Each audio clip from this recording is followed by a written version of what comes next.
POCSO act के लगातार दुरुपयोग करने के मामले सामने आने लगे हैं। इसमें कथित पीड़ित पक्ष द्वारा पुलिस के सहयोग से झूठे प्रकरण दर्ज कराए जाते हैं, लोगों को जेल भेजकर परेशान किया जाता है। ताजा मामला घटिया थाने का सामने आया है। इसमें नाबालिग बालिका से बलात्कार करना और उसके गर्भवती होने पर प्रकरण दर्ज किया गया था। थाना घटिया द्वारा दिनांक 20 दिसंबर 2021 को फरियादिया की कहानी के आधार पर अपराध दर्ज कर आरोपी गण, जिसमें महेश पिता बाबूलाल, पिता कालू जी तथा महेश की माता को बलात्कार की धारा वहीं अन्य धाराओं में गिरफ्तार कर न्यायालय के समक्ष प्रस्तुत किया गया था। प्रकरण में विवेचना कर अभियोग पत्र माननीय विशेष न्यायाधीश लैंगिक अपराधों से बालकों का संरक्षण अधिनियम 1912 षष्टम अपर सत्र न्यायाधीश उज्जैन कीर्ति कश्यप के न्यायालय में प्रस्तुत किया गया था। आरोपी की ओर से अधिवक्ता चंदन गेरा द्वारा पैरवी कर आरोपी को दोष मुक्त कराए जाने हेतु न्यायालय के समक्ष कई दलीलें प्रस्तुत की गई, जिन्हें न्यायालय द्वारा स्वीकार कर आरोपी गण को उन पर लगे न्यायालयीन सभी आरोपों से दोष मुक्त किया गया। अधिवक्ता चंदन गेरा ने मीडिया को बताया कि कथित पीड़िता न्यायालयीन कथनों को असत्य माना गया है। प्रकरण में दबाव बनाकर आरोपी की नाबालिग पीड़िता से शादी भी करवाई गई थी। साथ ही यह बात सामने आई थी कि आरोपी व शिकायतकर्ता के परिवार के बीच चल रहे विवाद के दौरान यह झूठा प्रकरण दर्ज करवाया गया था। डीएनए रिपोर्ट के आधार पर आरोपी को बरी कर दिया गया। आरोपी द्वारा उसके साथ 1 वर्ष पूर्व खोटा काम किया गया और उससे वह प्रेग्नेंट हुई है और प्रेग्नेंट होने के बाद जब ये बात उसने अपने परिवारजन को बताई तो उन परिवारजन वालों ने दबाव बनाकर आरोपी से उसका विवाह करवाया।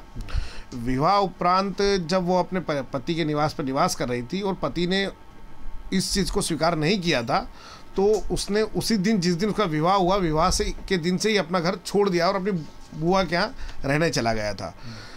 इस बीच सास और फरियादिया के बीच में विवाद हुआ और उसने थाना घटिया पे जब विवाद की रिपोर्ट डालने गई वो, तब थाना घटिया द्वारा वो नाबालिग होने के कारण अपराध दर्ज किया गया, जिसमें 376 2N दर्ज कर आरोपी गणों को, जिसमें कि पति, सास और ससुर तीनों को गिरफ्तार कर माननीय न्यायालय के समक्ष प्रस्तुत किया गया और पुनः फिर अभियोग पत्र प्रस्तुत किया गया। विचारण में बचाव पक्ष की ओर से यह दलीलें दी गई कि यह जो बच्चा खुद स्वयं का होना बता रही है वह आरोपी का नहीं है और इस संबंध में जो बचाव पक्ष ने दलीलें दी उन्हें स्वीकार किया गया और न्यायालय द्वारा फिर सभी आरोपियों को दोषमुक्त किया गया। जिला विकास व समन्वय एवं निगरानी समिति दिशा की सांसद अनिल फिरोजिया की अध्यक्षता में बैठक संपन्न हुई। इसमें कई विषयों पर दिशा निर्देश भी जारी किए गए। सांसद अनिल फिरोजिया की अध्यक्षता में प्रशासनिक संकुल भवन के सभाकक्ष में जिला विकास समन्वय एवं निगरानी समिति दिशा की बैठक आयोजित की गई। बैठक में महापौर मुकेश टटवाल, जगदीश अग्रवाल, कलेक्टर कुमार पुरुषोत्तम, नगर निगम आयुक्त रोशन कुमार सिंह, अपर कलेक्टर मृणाल मीणा, सीईओ जिला panchayat Ankita Thackeray, CEO smart city Ashish Pathak, CEO QDA व प्रशासक महाकालेश्वर मंदिर प्रबंध समिति संदीप सोनी, विभिन्न विभागों के अधिकारी गण भी यहाँ पर मौजूद रहे। सांसद द्वारा बैठक में नर्मदा घाटी परियोजना, अमृत मिशन, स्मार्ट सिटी, नगर निगम, श्री महाकालेश्वर मंदिर, श्रम विभाग, नवोदय विद्यालय, स्कूली शिक्षा, तकनीकी शिक्षा, किसान कल्याण, जिला पंचायत, अन्य विभागों की समीक्षा की गई। साथ ही गत बैठक के पालन प्रतिवेदन पर चर्चा की गई। सांसद ने कहा कि भैरवगढ़ क्षेत्र में सिंहस्थ भूमि से अतिक्रमण अतिशीघ्र हटवाया जाए। उज्जैन में बाहर से आने वाले लोगों की सुविधा के लिए रात्रिकालीन मार्केट प्रारंभ किए जाएं। मेडिकल कॉलेज के लिए जमीन का प्रस्ताव बनाया जाए। बैठक में सांसद ने उज्जैन शहर के इंदौर रोड की कुछ कॉलोनियों में पेयजल प्रदाय, वहीं नई पाइपलाइन डालने के कार्य की प्रगति की समीक्षा की। एमपीबी के अंतर्गत शहर में स्मार्ट मीटर लगाने के कार्य की समीक्षा के दौरान सांसद ने कहा कि विद्युत विभाग द्वारा स्मार्ट मीटर लगाने के बाद भी पुराने मीटर की जांच करके आंकलित खपत के बिल बनाए जा रहे हैं, इसकी जांच करवाई जाए। साथ ही ऐसे क्षेत्र जहां ओवरलोड की समस्याएं आ रही हैं वहां अतिरिक्त डीपी लगवाई जाए। पर्यटन विभाग की समीक्षा के दौरान सांसद ने कहा वेस्ट टेकरी का पर्यटन की दृष्टि से विकास किया जाना चाहिए, इस हेतु विधिवत प्रस्ताव तैयार किया जाए। उज्जैन को वेडिंग डेस्टिनेशन के रूप में विकसित किया जाए। सांसद अनिल फिरोजिया ने कहा कि श्री महाकाल लोक के लोकार्पण के पश्चात काफी तादाद में श्रद्धालु दर्शन करने के लिए यहाँ पर पहुंच रहे हैं। ऐसे में छुट्टियों पर तथा विशेष पर्वों पर काफी संख्या में वाहन बाहर से आते हैं।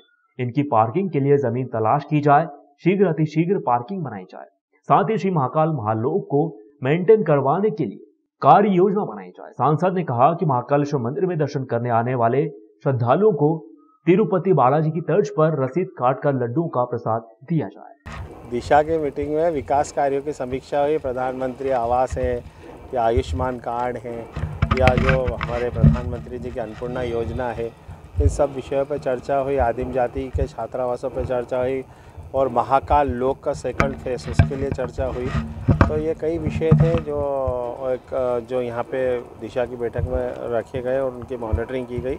और इसके अलावा भी नर्मदा शिप्रा लिंक योजना, नर्मदा चंबल योजना, इनको भी निर्देशित किया गया कि पीएचई जल निगम और इरिगेशन ये सब एक साथ मिल के बैठ के कलेक्टर के साथ इसका एक प्लानिंग करे, जिले को पूरा एक जिले को ध्यान में रखते हुए, ताकि जो हमारे प्रधानमंत्री और मुख्यमंत्री जी का मिशन है, एक ध्येय है कि घर घर शुद्ध जल मिले, नल से जल मिले और सिंचाई के लिए जल मिले, उसके लिए एक बिल्कुल परफेक्ट योजना उसको बनाई जाए ताकि सभी ग्रामवासी उससे जुड़ जाएं और नगरवासी भी जुड़ें ताकि सभी को शुद्ध जल मिले।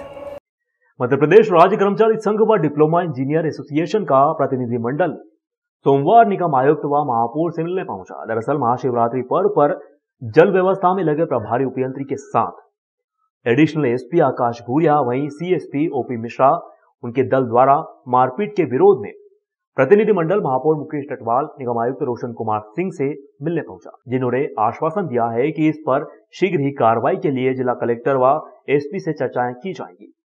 पीएचई अधिकारियों के साथ हुई घटना की निगम आयुक्त व महापौर ने भी घोर निंदा की। डिप्लोमा इंजीनियर एसोसिएशन अध्यक्ष राजेंद्र चौबे, प्रभारी सहायक यंत्री राजीव गायकवाड़, मनोज खरात, सुरेश लाड, कमलेश कजोरिया, कोषाध्यक्ष ने आगे बताया कि लोक स्वास्थ्य यांत्रिकी विभाग के समस्त कर्मचारी हड़ताल पर रहेंगे। इसकी सूचना जिला कलेक्टर, कार्यपालन यंत्री, सहायक यंत्री, एसपी को लिखित रूप से शिकायत की गई है। इस अवसर पर उपयंत्री जावेद कुरैशी, राजेंद्र कोतवाल, सुभाष मुवेल, अधिकारी व कर्मचारी प्रमुख रूप से उपस्थित रहे। ऐसा हमारे कर्मचारी के साथ लात घूंसे से मारपीट की है जैसे कोई हिस्ट्री शीटर को उन्हें पकड़ लिया एनआईएस महाकाल की व्यवस्था। जब वो कहता रहा कि साहब हम तो पेयजल की व्यवस्था में लगे, शासन के निर्देश हैं, उस पर आयुक्त महानिर्देश आयुक्त के निर्देश थे पेयजल व्यवस्था की, उसमें हम काम कर रहे हैं। तो उन्हें किसी तरह की बात नहीं, से वो लात घूंसे से पूरे दल बल ने, उसमें एडिशनल एसपी या सीएसपी ये लोग और पुलिस कांस्टेबल ये सब लोग सम्मिलित थे। उसमें बहुत बुरी तरह मारा। वो आज भी उपचारित थे सिविल अस्पताल में। तो हम लोगों ने आज महापौर से संबंध मिले हैं कि हम लोग की जो ऐसे तरह की ड्यूटी लगाई जाती है तो उसमें कम से कम जनता की से तो हम मारपीट सहलेंगे, क्योंकि वो अगर प्रशासन से हमारे ऊपर अत्याचार हो ये हम कभी सहन नहीं करेंगे। इसमें हम लोग ने आज महापौर साहब को अवगत कराया है कि यदि उनके विरुद्ध कार्रवाई नहीं होती, दंडात्मक कार्रवाई नहीं होती और ऐसी नहीं होती तो हम अगले चरण कोई भी आंदोलन जो होगा सार्वजनिक छुट्टी पे भी जा सकते हैं, किसी तरह का भी हम कदम उठाने को तैयार हैं। क्या आश्वासन दिया? सीएसपी ओपी मिश्रा द्वारा एवं उनकी टीम द्वारा लात घूंसों से मारा गया, उन्हें जख्मी कर दिया गया, जो आज भी अस्पताल में एडमिट है। इस पर हमने महापौर और आयुक्त के संज्ञान में लाया। उन्होंने हमें आश्वासन दिया है कि कलेक्टर से बात कर शीघ्र ही आपकी बातों पर निराकरण कराया जाएगा। अगर आज इस बात का निराकरण नहीं हुआ तो कल समस्त कर्मचारी रैली के रूप में आईजी एवं डीआईजी एवं संभाग आयुक्त को ज्ञापन देंगे। सभी कर्मचारी रैली के रूप में जाएंगे। महाशिवरात्रि के अवसर पर जब हमारे नगर पालिका निगम के और हमारे पीएचई के सारे कर्मचारी अपनी अपनी व्यवस्थाओं में लगे हुए थे, उन्हीं व्यवस्थाओं के दौरान जो हमारे पीएचई के जो कर्मचारी हैं वो लोगों को जल पिलाने की सुविधा में लगे हुए थे, तो उनके साथ जो पुलिस प्रशासन द्वारा जो अभद्र व्यवहार करके मारपीट की गई है उसके विरोध में सारे कर्मचारी संघ के लोग उससे मिलने के लिए आए थे। तो उस जो दोषी अधिकारी उन पर कार्रवाई होना चाहिए, क्योंकि हमारा उज्जैन एक धार्मिक पौराणिक शहर है, यह उत्सवों का शहर है। यहाँ पर लोग आते हैं और उनकी सबकी सुविधा करना, उन श्रद्धालुओं का सेवा करना, उनका स्वागत करने का अधिकार हमारा नगर पालिका निगम का है और यहाँ के उज्जैन के प्रत्येक नागरिकों का भी है। लेकिन जो सेवा के काम में लगे हुए उनके पास उनके साथ इस प्रकार की व्यवहार करना कतई उचित नहीं है। मैं इस कृत्य की निंदा करता हूं और हमारे पुलिस प्रशासन के वरिष्ठ अधिकारियों से आग्रह भी करता हूं कि तुरंत ऐसे दोषी अधिकारियों के खिलाफ कार्रवाई। सब अपने एसपी साहब से चर्चा की, उसमें क्या आश्वासन दिया? एसपी साहब से चर्चा की है, मैंने एसपी ने बताया कि जो भी दोषी हैं खिलाफ कार्रवाई करेंगे। मध्य प्रदेश सरकार के आदेश से मार्च महीने के अवकाश के दिन में भी रजिस्ट्रार कार्यालय रजिस्ट्री करवाने के लिए जनता के लिए खुले रहेंगे। हर साल की तरह इस साल भी 1 अप्रैल से संपत्तियों की रजिस्ट्री करवाना महंगा होने जा रहा है। दरअसल 1 अप्रैल से कलेक्टर गाइडलाइन में प्रॉपर्टी के नए मूल्य निर्धारित होते हैं। इसके कारण मार्च महीने में रजिस्टर कार्यालय में रजिस्ट्री करवाने वालों की भीड़ लगी रहती है। बड़ी संख्या में होने वाली रजिस्ट्री से सरकार को करोड़ों रुपए का राजस्व मिलता है। इसके चलते मार्च में होली को छोड़कर अवकाश के दिनों में भी दस्तावेजों के पंजीयन के लिए सभी परिक्षेत्रीय महानिरीक्षक, उप पंजीयन कार्यालय, वहीं वरिष्ठ जिला पंजीयक कार्यालय खुले रहेंगे। जिला पंजीयक रितंबरा द्विवेदी ने बताया, अवकाश के दिनों में भी नागरिक पंजीयन सुविधा का लाभ उठाते हुए पंजीयन संबंधित कार्रवाई कर सकेंगे। कार्यालय सार्वजनिक अवकाश 22, 23, 30 मार्च, वहीं शनिवार अवकाश दिवस 18 व 25 को खुले रहेंगे ताकि लोगों को परेशानी न हो। विभाग का राजस्व का टारगेट भी पूरा किया जा सके। मार्च माह में पंजीयन की दृष्टि से और रजिस्ट्री की दृष्टि से बहुत अधिक रजिस्ट्रियाँ होती हैं और लोग चाहते हैं कि इसी वित्तीय वर्ष में ये लगता है कि गाइडलाइन बढ़ जाएगी, तो लोगों को अधिक सुविधा देने के लिए और राजस्व अधिक से अधिक अर्जित हो जाए हमको इसी वित्तीय वर्ष में, इसके लिए महानिरीक्षक पंजीयन की ओर से आदेश आए हैं कि केवल होली के दिन को छोड़ के बाकी सभी शासकीय अवकाशों पर ऑफिस चालू रहेंगे।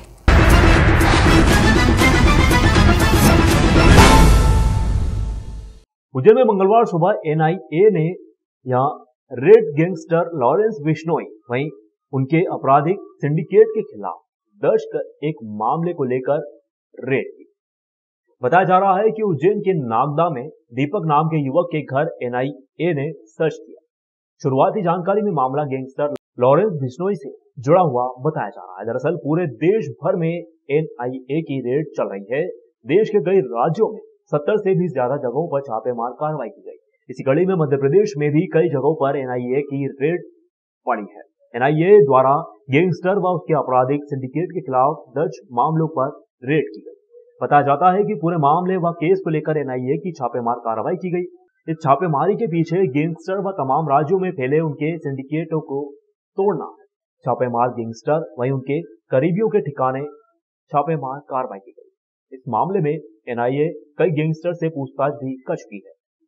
पिछले साल अक्टूबर में आतंकवाद विरोधी एजेंसी एनआईए ने उत्तर भारत व दिल्ली में 50 से अधिक ठिकानों पर छापेमार कार्रवाई की। इसके बाद एजेंसी ने एक गैंगस्टर वहीं वकील को भी गिरफ्तार किया था। सूत्रों के हवाले से मध्य प्रदेश के उज्जैन में कार्रवाई की गई है। मध्य प्रदेश में भी लॉरेंस बिश्नोई के गुर्गों पर कार्रवाई की गई है। लॉरेंस बिश्नोई से पूछताछ के बाद एनआईए ने छापेमार कार्रवाई की। पूछताछ में लॉरेंस बिश्नोई ने कई अहम खुलासे भी किए हैं। खुलासे के बाद देश के 70 जगहों पर एक साथ छापामार कार्रवाई की गई। पाकिस्तान की खुफिया एजेंसी आईएसआई से लॉरेंस संपर्क में था। पाकिस्तान से लॉरेंस ने बड़ी मात्रा में हथियार मंगवाए थे। देश के अलग अलग इलाकों में लॉरेंस से जुड़े गैंगस्टर पर भी कार्रवाई की गई है। अभिनेता आशुतोष राणा उज्जैन आए, बाबा महाकाल के दर्शन किए। फिल्म अभिनेता आशुतोष राणा आज उज्जैन पहुंचे और बाबा महाकाल के दर्शन कर पूजन अर्चन किया। हिंदी फिल्मों के प्रसिद्ध अभिनेता आशुतोष राणा आज उज्जैन में पधारे। इस दौरान उन्होंने बाबा महाकाल मंदिर पहुंचकर बाबा महाकाल के दर्शन कर पूजा अर्चना की। आशुतोष राणा ने गर्भगृह में जाकर बाबा महाकाल का अभिषेक किया। वहीं मंदिर समिति के सहायक प्रशासक मूलचंद जुनवाल, वहीं प्रोटोकॉल प्रभारी राजेंद्र सिंह सिसोदिया ने आशुतोष राणा को महाकाल की तस्वीर व प्रसादी भेंट कर उनका सम्मान किया। दर्शन के बाद बातचीत करते हुए आशुतोष राणा ने कहा कि बाबा महाकाल के प्रति धन्यवाद ज्ञापित करने के लिए यहाँ पर पहुंचा हूँ। महाशिवरात्रि थी, अभी बस उनको धन्यवाद कहने के लिए आए। बहुत बहुत आपका धन्यवाद होता है भगवान का, जैसा जीवन अरे अच्छा है मेरे लिए, उसके लिए आपका बहुत बहुत धन्यवाद। यहाँ पे मांग आपूर्ति की बात नहीं है, सिर्फ धन्यवाद का विषय।